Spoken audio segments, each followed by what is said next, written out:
સુરતના કામરેજમાં તાપી નદી પરના જોખમી બ્રિજને લઈ અને કલેક્ટરે નિરીક્ષણ બાદ બ્રિજ બંધ કરવાની સૂચના આપી છે અને આજથી વૈકલ્પિક રસ્તો ખુલ્લો મૂકવામાં આવ્યો છે અને જેથી હવે વડોદરાથી મુંબઈ જતા નેશનલ હાઈવે 48ના મોટા વાહનો કીવ એક્સપ્રેસ હાઈવે પરથી પસાર થશે।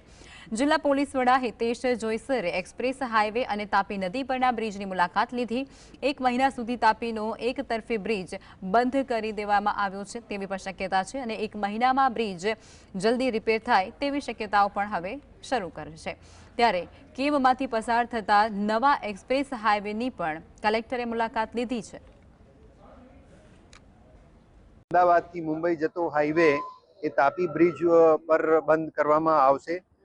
સુરત સિટી તરફ જતા વાહનો જે છે એ રાજ હોટલ મેક્સિમમ ત્યાં સુધી જઈ શકશે હાલની ગોઠવણ પ્રમાણે। ત્યાંથી એમણે રાઈટ ટર્ન લઈ અને પછી ગલા થઈ ગલુડી થઈ અને એ બાજુના વિસ્તાર સચિન હજીરા એ બાજુ જઈ શકશે। વરાછા બાજુ પણ એ બાજુથી જ જઈ શકશે।